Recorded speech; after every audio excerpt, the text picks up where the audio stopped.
Good afternoon, everyone. Welcome to Project Positive Planet. Hi, guys. How are you today? Good. Hi there. Doing well, thanks. Thanks for joining us. So in our Hollywood squares, I'll introduce everyone. This is Project Positive Planet, Beauty and Wellness. Does the outside reflect the inside? Today we have Michael Bruggeman, Marianne McManus, and Amanda Berger. Project Positive Planet is a collaboration of Well World TV, We Consulting, and Papilia. Welcome all. Hi. Thank you. Thanks for having us. Yeah, how's everybody doing? Sheltering in place or traveling to another place to shelter in place, Amanda? Yes, traveling and being responsible for sure. Well, I'm so excited to learn about all your lines. One, they complement each other, which is really beautiful. So if all four of us wanted to put our skills and talent together, we could go start a spa tomorrow with all four of you. But I want to hear a little bit about your story today. We're going to talk about beauty and wellness. And for me, when I feel like I look my best, I feel like I do my best. And that's just a personal feeling for me. So Amanda, I wanted to talk to you a little bit about Glow Body, the organic sun care line. Can you talk to us a little bit about how you started Glow Body and what inspired you? Yes. So Glow Body, it started back, 7.5 years ago. I started as a mobile airbrush spray tan artist. That turned into what is now a manufacturing and distribution type setup, where we have designed a very clean, natural product, a full sunless tanning solution line, as well as a full line of pre and post tanning care products that, again, are clean. They work really well. They smell really good. And we believe they look the most natural that a sunless product can possibly look. And we are an international brand. We are 300 plus licensed distributors strong in the US and Canada, and quickly growing in the hotel and hospitality space, and partnered with a pretty big name in the Caribbean. And we are in 17 locations in 6 countries, all over the Caribbean and beyond. So yeah, we're super blessed and just getting started. We've only been licensing and distributing for a little over 3.5 years, and it's been really exciting for sure. Awesome. Thanks, Amanda. Yeah. And Michael, would you like to tell us a little bit about Home 4 and another line that you have launching soon? Sure. Well, my name is Mike Bruggeman. I'm CEO of Organic Mail and also Haya, which is a new brand called Happy As I Am, or short for Happy As I Am. I grew up on an organic dairy farm in Wisconsin, so I've always been into organics and naturals, and have pretty much adopted an organic lifestyle my entire life. From my first 22 years in hospital administration, and then moving into the hotel and boutique hotel and spa industry back in 2001. So I've had 2 really nice careers, I think, that complement each other. And it's fun for me to bring in kind of my healthcare background into Organic Mail, which is the men's line that I launched in 2010. Just hit our 10th anniversary, which is really nice. And from that, I evolved another brand, which is called Haya, and it really speaks to the new category of what I call well beauty. And being the chair of the Beauty Meets Wellness initiative for the Global Wellness Institute, just being involved with that initiative for the last 4 years showed me kind of a glaring, what I would call a gap in the industry of really integrating brands with wellness and looking at how we can leverage our social media and our tribes that follow us and help them to adopt a more what I would call a well lifestyle. Very good. And kind of the theme for today, and why I was inspired to call you and invite you onto this call is we want to have a deep discussion around, when we look beautiful, do we feel beautiful inside, and is that a part of our wellness? So we have a poll. You feel your best when you look your best. So definitely attendees can weigh in on that. And Miss Mary Ann I've just found the most gorgeous makeup line that is touchless. I'm super excited about it. Mary Ann, can you tell us a bit about Mineral Air? Yeah, a little bit of background is that, I mean, I've been in this industry for over 30 years. I'm like, veteran in it. And, I think when you're in it, I think when you start out, you get exposed and are brought to people for certain reasons that carve your path into where you are today. And one of the most significant things that happened to me earlier in my career was I worked with and I'm still very good friends with her, Diane Ranger, who actually coined the term mineral makeup in 1976, as she was the founder and formulator for Bare Essentials. And when I met her, this is her second company called Color Science. So I have like this background of makeup and minerals specifically. And I think, what we did is really carve the path of different application and formulations as a delivery system. And, at the time, no one, really understood minerals and the benefits of minerals. And, with time, there was more significant information around it. But more importantly is a delivery system. And the delivery system at the time was putting on an SPF product with a brush. So, that was acquired by Skin Medica. And then afterwards, Diane went into retirement and, I went into my path, and she was like, Mary Ann, she called me up and she's like, you've got to check this out. And I was like, what is it? And that's where I was introduced to Mineral Air. And Mineral Air has the same concept where it's a different innovation through application. And I think what we've seen is there really hasn't been anything quite innovated or changes in the mineral makeup or cosmetic category. And what Mineral Air does very differently is through application and formulation. And they use an air mist. It's powered by air. It's a touchless application, which is really relevant, as we know, because it's very hygienic. You don't have to touch anything, your face, your skin, combined with a beautiful mineral formula. And also the company that Mineral Air is, the parent company is called Yaman, is out of Japan. And we have actually launched Mineral Air USA here. And we also have a skincare product based upon application in a device with a formulation. So that's a little bit about our product. And I'm wearing it. You're wearing it. Yep, I'm wearing it. One amazing thing too is in the news, when the pandemic started, the whole thing was touching your face. Even people with TV shows, they're like, we touch our face 100 times a day. So that's such a topical conversation right now, how much we're touching our face and how things are transmitted. And the more I think about it, the more I want to do it. So I try not to think. It's like subliminal. Well, thank you for sharing that, Mary Ann. So I'm interested to hear how wellness has impacted your business. So when you're creating formulations and you're thinking that through, what role does wellness play into that? Anybody? Michael? Well, wellness plays into everything that we do. And it's interesting what you were talking about with when I look good, I feel good, and that's a firm belief of mine as well.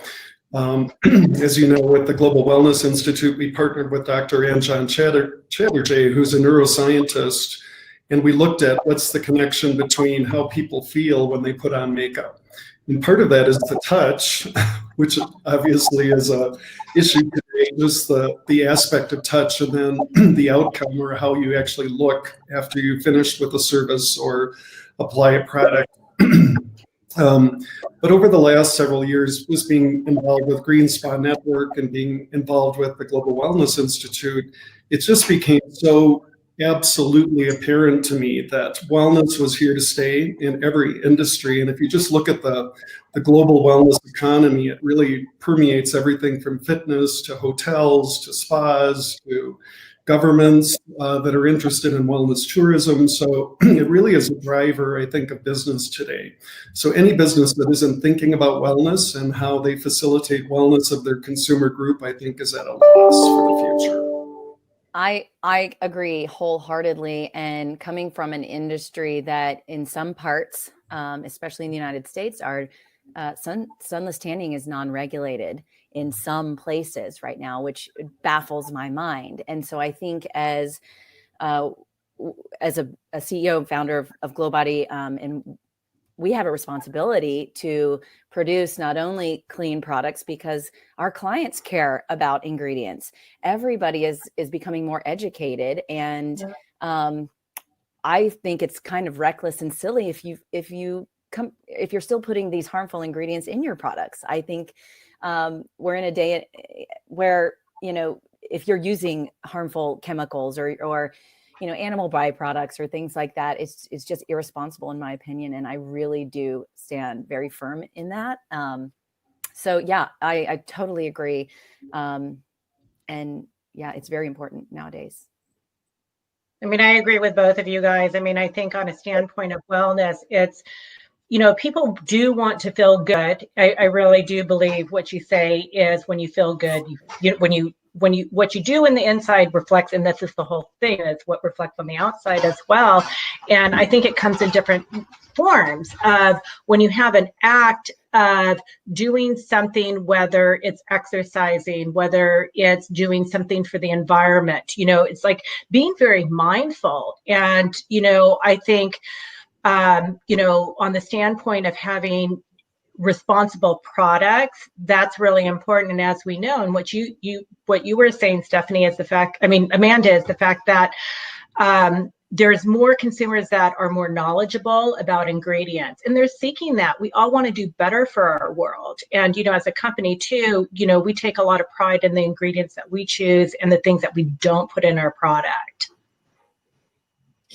That's interesting. So not even just what you're putting in, but what you're not putting in. And I think that's particularly important for for all three of you, really. Consider.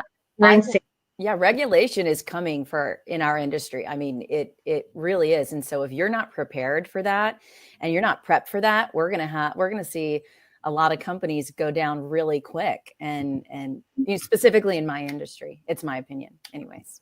I mean, it's funny. I mean, even today, and it's funny because I see everyone has their Clorox out, all these chemicals.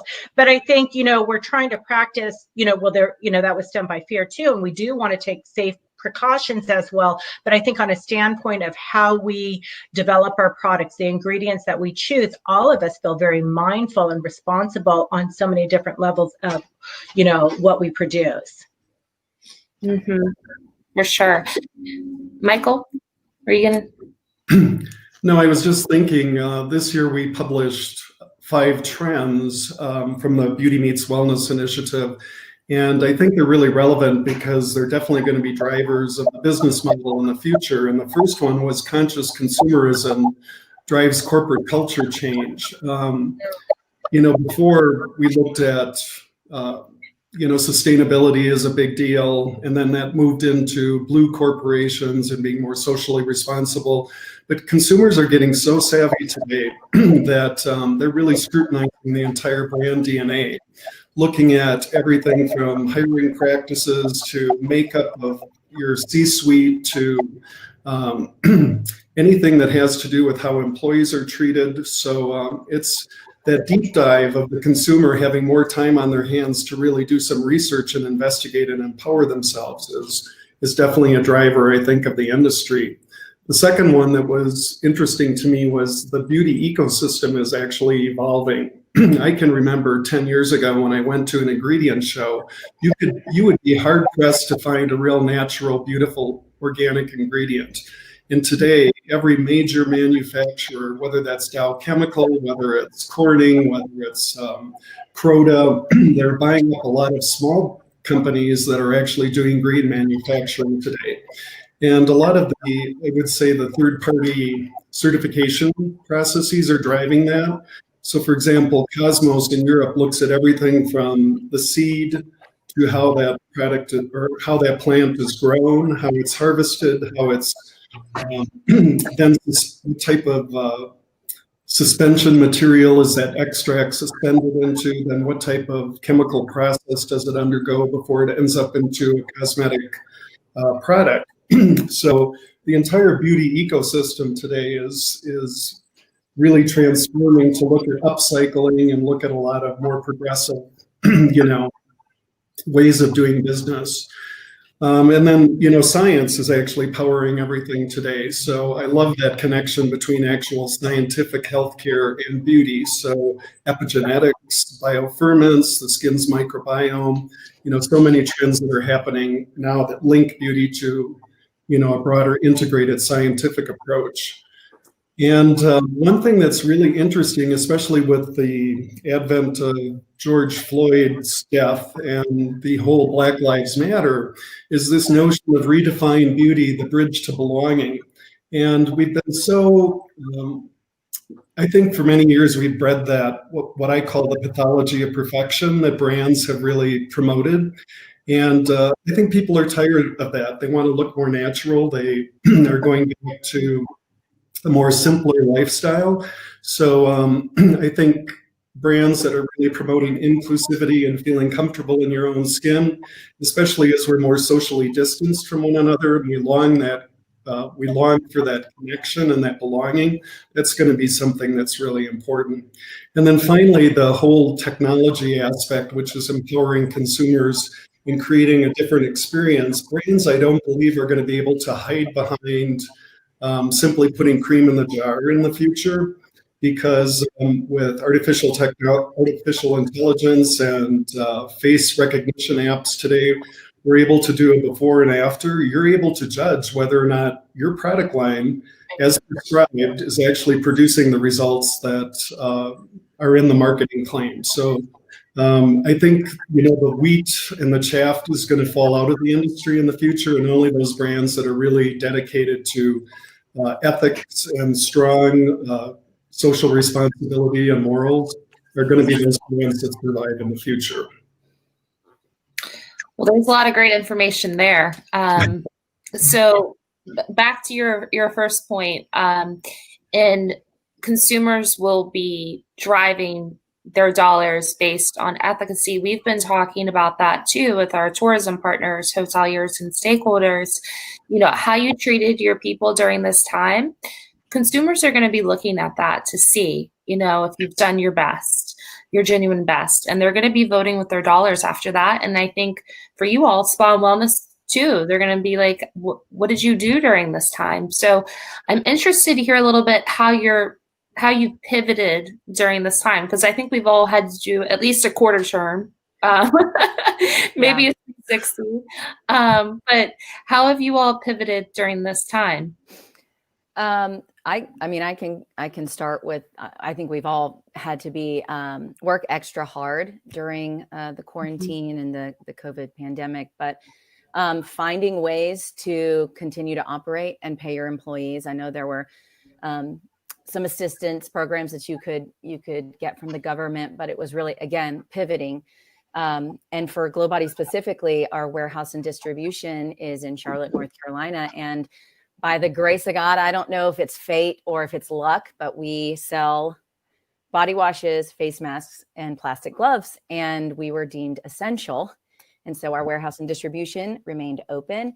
And we also, our licensed distributors can be basically a online shop, because we do self tanners, we do skin moisturizers, things like that. So they were able to keep their clients glowing and feeling good, and selling them products and shipping them out and staying afloat. It wasn't ideal, and it wasn't, as good as a nice airbrush spray tanning service, but they were able to pivot and stay afloat just by working harder. We were on Zoom and Facebook Lives almost every day, just trying to keep the morale up. And that was very difficult when you're working with small business owners who are going through what everybody's going through, which is just quarantine. And we all know what that iceberg feels like, especially the West Coast that's still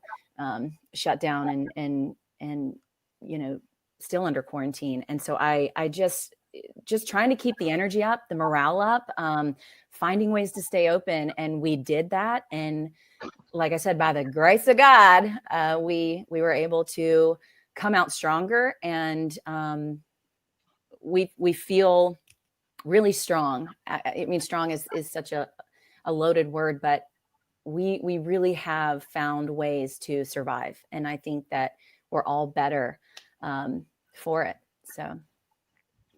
Sounds like you've been practicing resiliency and keeping people's energy up. And I think that's the hardest thing we probably all struggle with every day is finding ways to keep our energy up when we're not able to connect and be with the people like Michael and I.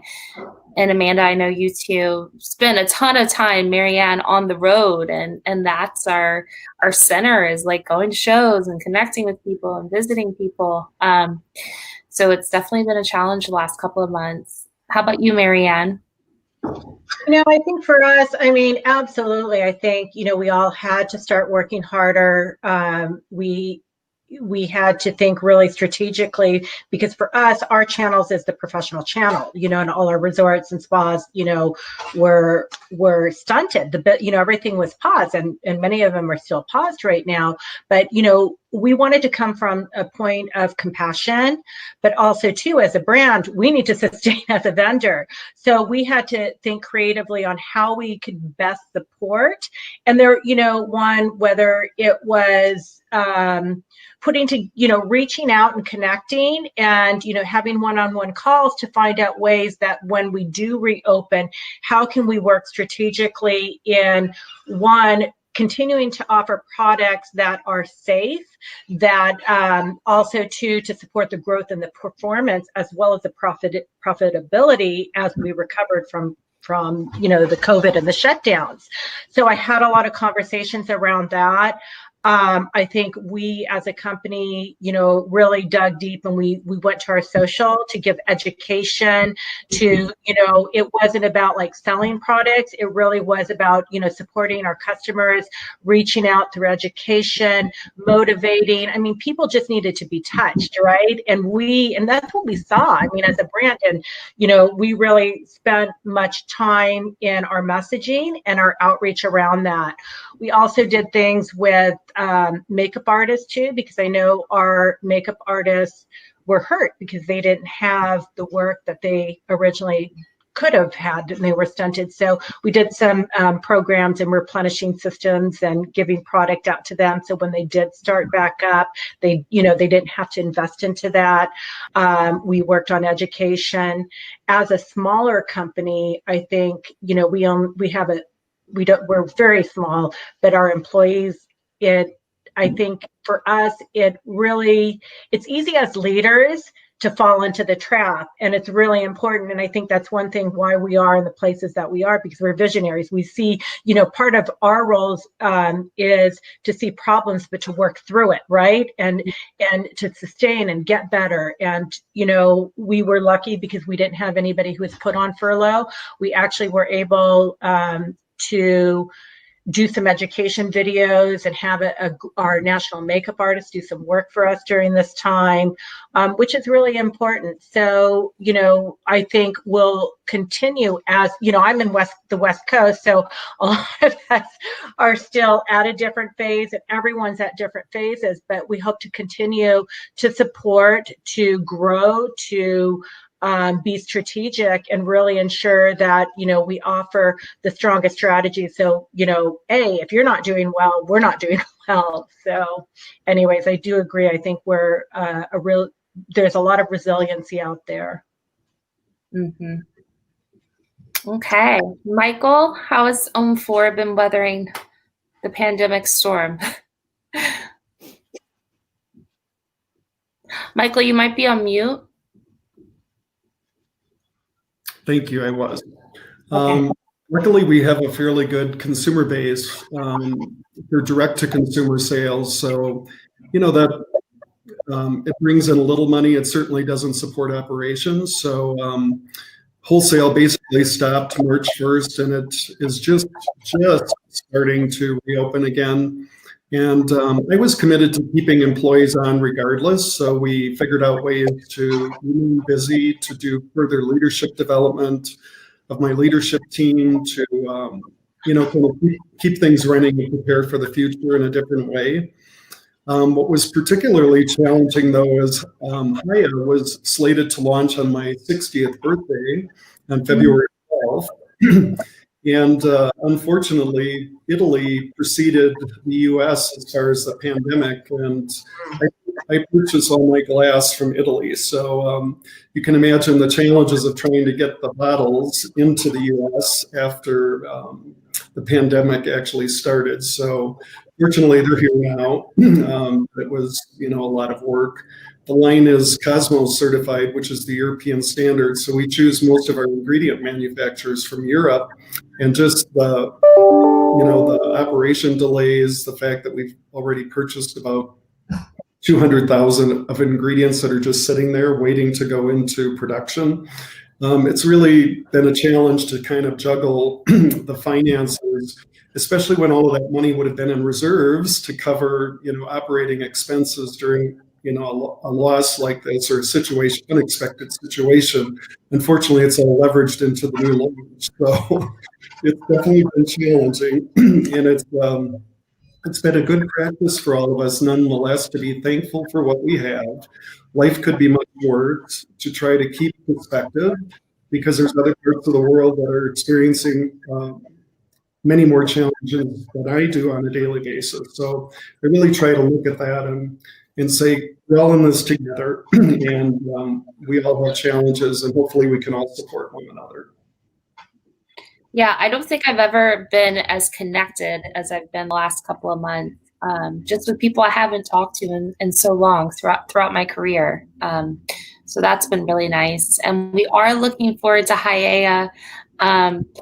Tell us, Michael, just a little bit, give us a sneak peek of what that line's going to look like, because we're all excited for it to finally launch. And now that you've been through all these struggles and you will be turning the ripe age of 60, young man. So give us something to look forward to. What is the line going to look like? It really is a beautiful line, and it's been a passion project for me, because we launched the One Well World Foundation last year, which is supporting different causes that I would say are impacted by beauty. So we support anti-bullying, we support mental health, and suicide prevention, and a couple of other initiatives that we're funding through product sales, which is kind of fun. But Haya is really my passion child, and it's really all about belonging. So it goes beyond what I would call unisex, to really think about, can we create products that help people feel better in the skin that they're in, regardless of your color, your race, your sexual orientation.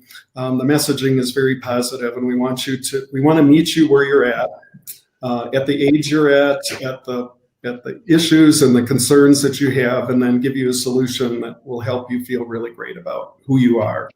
So the tribe is fun. We have a lot of followers. We send out a lot of positive messaging, because each of the products has a mantra on it, like I am happy, I am whole, I am passionate, I am well.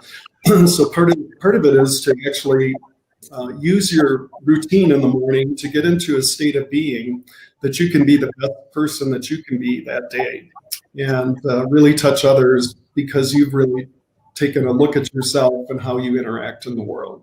So it goes way beyond skincare. It's a complex brand to navigate and to be able to articulate, but I think when it actually gets into the marketplace, we'll have a lot of fun with it. For sure. Who was the philosopher that said, what you put on your body, if you put positive words, it'll actually change your molecular thoughts? So that's interesting that you went that route. Yes, our mental, our intellect, and our brain is a very powerful animal. So what we think, we actually manifest. That's for sure. Absolutely. And Amanda, what's new coming for Glow Body? What can we look forward to? Oh gosh. We are in such an exciting time in our industry. We're coming out with some really innovative solutions and products. We just launched our Goodbye Glow Tan Erasing Foam in January of this year. And then our Rose Glow tinted facial priming mist. So again, we have a very personal kind of vibe connection with the products that we create and that we share with our clients around the world, and that is to essentially glow from the inside out. So I am speaking all y'all's language.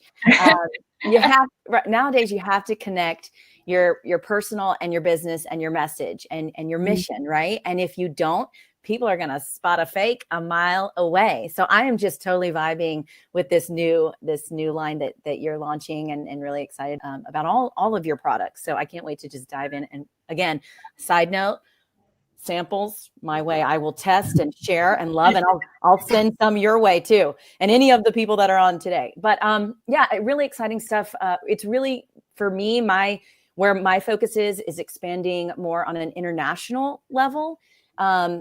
And then in parallel, continuing to motivate our local licensed distributors, our Glow Pros, we call them Glow Pros, to continue to grow our brand here in the United States with integrity and compassion and more of self. Like that servant mentality is huge, especially nowadays. And so if you lead with that servant heart and that servant mentality and really trying to change people's energy or vibration. We always say spray tan, instant gratification, and all these makeup, same thing, nails, everything. It's instant gratification. It takes us from meh to heck yeah in a matter of minutes, right? And so I think that's why I get excited. That's why I'm in this industry, because I see instant change in people's vibration and energy levels, and that's really what thrives or keeps me going and keeps me motivated. But yeah, lots of exciting partnerships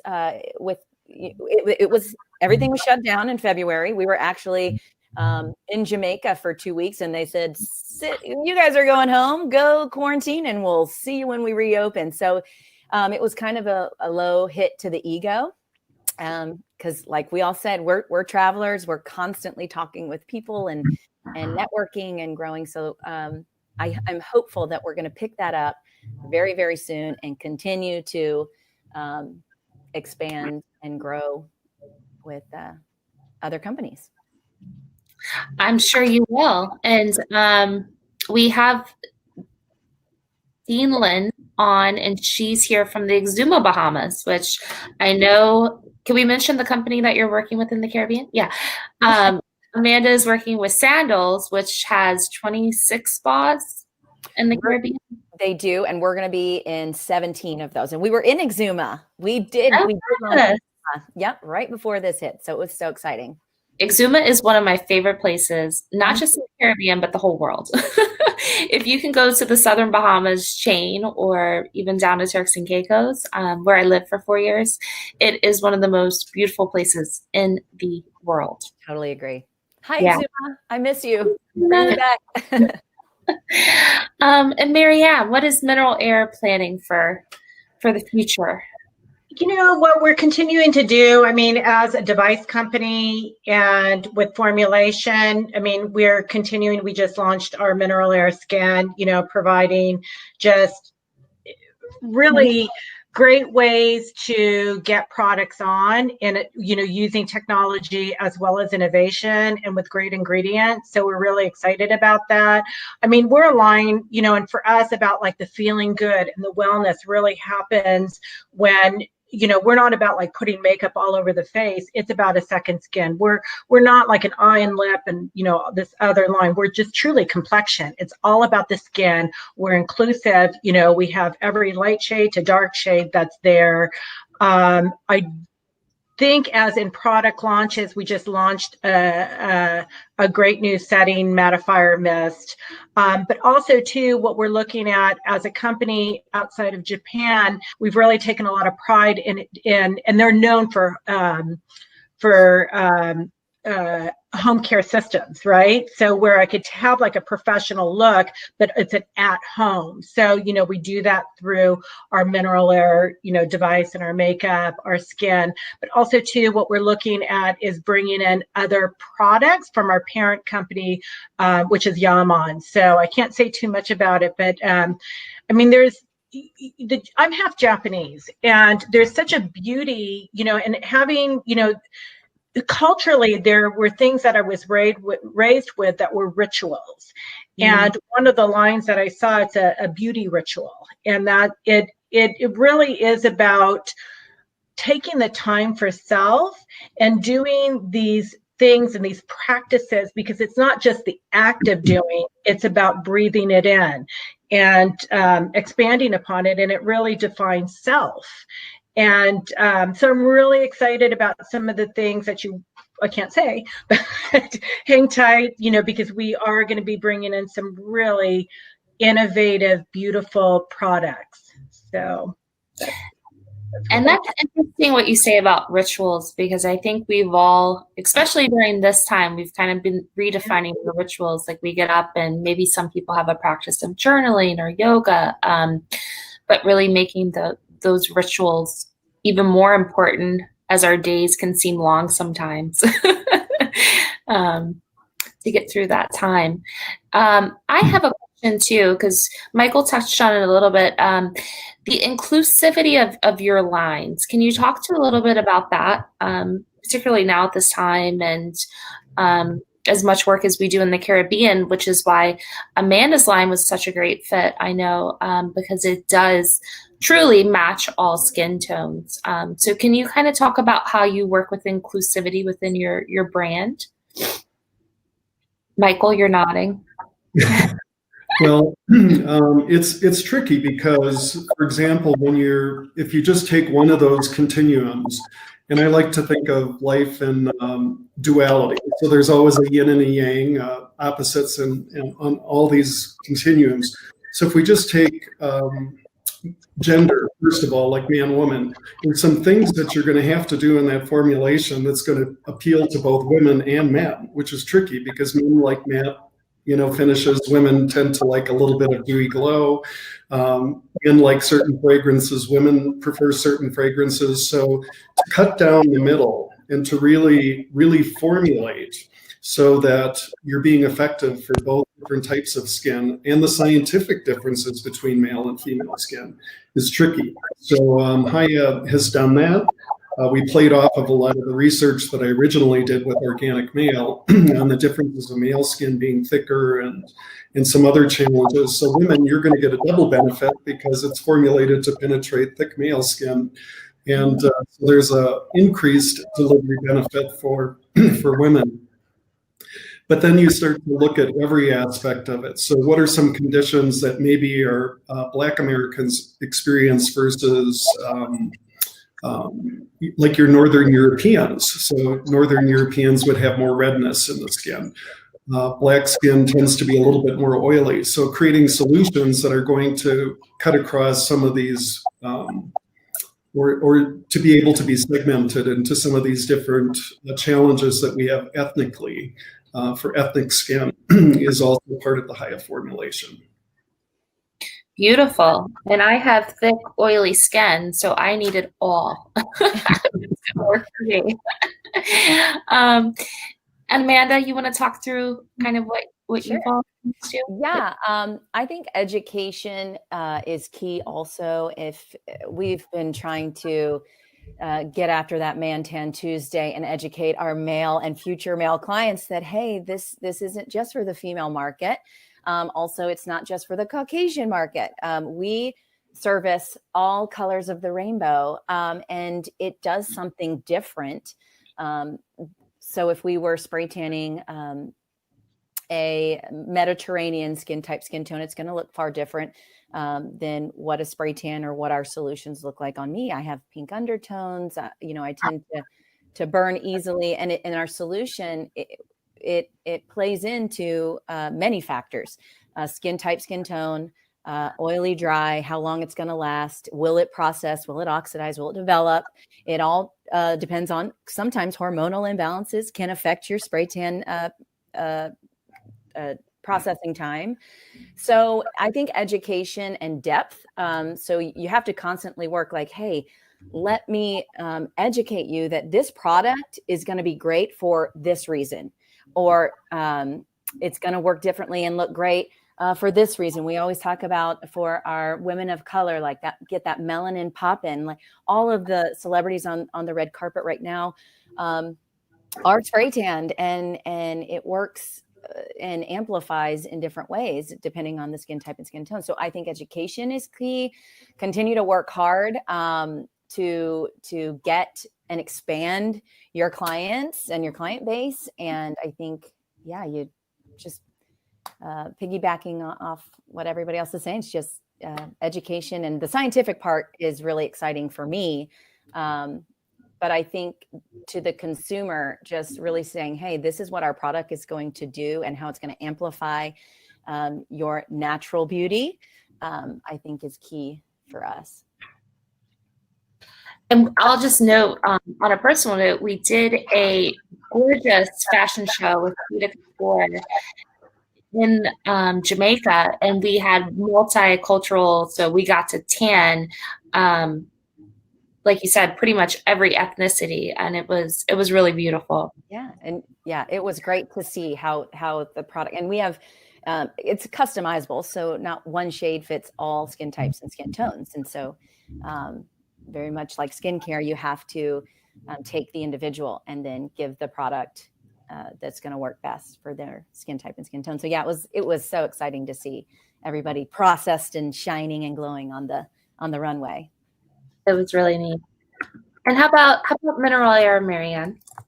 I mean, for us, we're a cosmetic line and we're about skin. So it was very important on our branding standpoint that, we reflect every single shade, because skin is beautiful. Skin is inclusive to beauty. And, as a brand, and you could even go to our webpage, you could see all our beautiful models, range of tones, because, as a cosmetic line, it was very important not just to have like one set of shades. We wanted, it to be a global set, and to appeal to all women, to all men, to all skin tones, to all skin types, oily, dry, different ages, different demographics. And, even as a brand, what we do, let's say if, I don't know, you're in a demographic that only needs like 4 shades, it's very important for us to represent a global image as a company. So in the back, you could see kind of like our display. We'll give you the complete display because we want to have a representation of our entire line and total skin tones. So, we take a lot of pride on it. We do it in our social, and it's especially right now, I mean, with the BLM movement, I mean, we also too want to do better. I think we've worked with different Black artists, influencers, which has been great, but also too, we're putting more attention to that as well and what we could do as a company. So, yeah. Great. Mike, we have a question for you from Jeff. He's bringing up the technology comment that you made in your trends, which we did share the trends in the chat if anybody would like to take a further look at those from the Beauty Meets Wellness initiative. But he's wondering, with facial recognition and AI, will that have an impact with, I guess, the testing or sensing how well the products are doing in the future? It's probably relatively subjective yet. Scientifically, I'm sure it'll evolve over time because it's at the very early stages, but there are facial recognition apps that Sephora in particular has employed. And we're partnering also with a company in Finland to have a facial app that'll do an initial diagnosis of your skin and then recommend a customized solution for that. But where the real beauty of that is, as technology continues to evolve, right now it's pretty much in the consumer's hands to look at before and after, and say, do I actually see a result after 3 weeks in my skin when I do the analysis or retake the analysis? So it's definitely still going to give you some rudimentary and some good data in the early stages, but it's only going to get more and more rigorous, I think, over time. So the claims that we make in the future are going to be able to be judged by technology, I believe. And I think the in-store experience is going to look a lot like a Apple Genius Bar in the future, where there's all different types of, where people are going to want to come and congregate and learn more about their skin. The vibe is going to be very different. There's going to be lots of opportunities to learn through technology. So I think it's a fun future for beauty brands, but we definitely always have to be ahead of the game and stay with the trends. Mm-hmm. It's interesting. So now I want to know something fun. As quarantines are lifting, some states quicker than others, have you guys ventured out for any spa, salon, any services yet? Has anybody been able to or had an in-home service? Or I have. I had my brows waxed for the first time in felt like 10 years. So yes, here you can do nails. All the salons are open, limited capacity, obviously, and everybody's amping up their sanitation game. But yeah, I'm jumping way back in. I got to support our industry, y'all. I'm here in South Carolina. It's open. So I am, and yeah, I'm out as much as I can to support the industry. And you, Marianne, are you able to get out? Man, I am dying. I'm like, I can't wait. I mean, being outside of San Francisco, there are things in California, there's things that are opening up, but it's based upon your county and being outside. I mean, salons are in my county right now, San Mateo County, salons aren't open. I mean, I've done a good job on Roots. I'm like doing hair. I was trying to cut my husband. I'm like, groom my dog with this now. So I am dying. But for the being right now, where I'm at, my location, everything is just still kind of shut and not open. But I cannot wait. Like yourself, I believe I'm trying to shop local. I'm trying to do things to support those spas and businesses to keep their businesses alive. But boy, I am dying for a facial. I am dying for my nails. But, this is where, it's been kind of interesting. And I think this also, too, is a trend of do it yourself at home as well, kits and things that people are getting more familiar with. So, and I think there's pent up demand. So if you are not open yet, I mean, I am lucky enough to have my best friend I went to middle school with, that is a hairdresser. So nice. I was together. I was the only client she took. I was like, I need some color. Oh, I'm so jealous. I went to a nail salon yesterday. How about you, Mike? You're so lucky, because I just got a text from the person who's cut my hair for the last 6 years that she's finally open again, but I've done it myself. Nice. You've done a great job. Beginning, and ironically, when this all started, I drove down to the lab in Florida, one of our labs, and on my way back home, I decided to self-quarantine before I got back to work, so I spent some time on the road. But long story short, I started doing these little short videos to update people on a daily basis of kind of what was going on in my life. And they took off, and everyone got really interested in my personal life, which was more interesting than our brand in a lot of respects. But one day I said, okay, I'm going to cut my hair. And I actually videoed it, for people to see it. I said, it can't be that bad. I've watched her do it, for 5 years. I know that I could do this. But let's just say I was so excited that I got that text yesterday, because I haven't had my highlights in quite some time. And it's very exciting to see spas reopening and salons reopening. Absolutely. And one other thing, and I'm just really impressed with the amount of cross-pollination and knowledge that's going on between the healthcare industry and the what I would call the spa and the resort industry now, in looking at taking sanitization very seriously. Not that we haven't always done that, but just, those extra precautions and just making sure that it's safe for consumers and also safe for the public at large. Mhm. I agree with that. We had to, everybody's putting out statements and Glow Body specifically. We put out a press release about a month ago and about safeguarding the glow, the new standard when it comes to in-home service or in-room service. Just again, we always practice safe sunning, right, and healthy sanitation practices, but we did have to put in more procedures to not only safeguard our Glow Pros, but also make our clients feel extra safe and having us in their home. Requirement, we have to wear plastic gloves and face masks. We always recommended that. We just didn't make it mandatory before all this hit. But now, as a licensed Glow Body professional, you must do X, Y, and Z. And yeah, we are really amping that up and educating our clients and our future clients. Hey, we hear you. We are just tightening up our glow experience, and we are making sure that we're extra safe and cautious moving forward. So I think it's good. I think it's a good thing to do.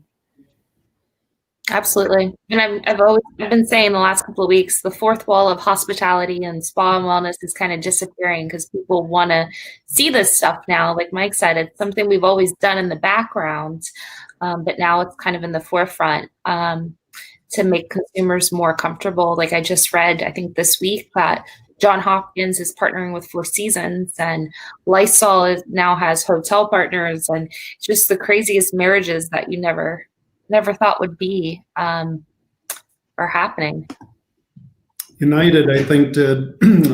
I was really impressed with one of their announcements recently where they partnered with Cleveland Clinic for infection control and best practice development, and then also Clorox as well for new cleaning technology on the planes, which is interesting. Yeah, whatever keeps us safe, and then we're gonna have to all rebuild our microbiomes and our immunity after all of this. But we're all gonna have to go eat some dirt. And Yes, Yeah. we will. But anyways, well, I thank you all so much. Any final words on the future of beauty and wellness and where you all would like us to go? Just kind of closing, I think that as brand owners, we have a moral responsibility and also the opportunity, because of our social followings, to really promote wellness on a very broad level.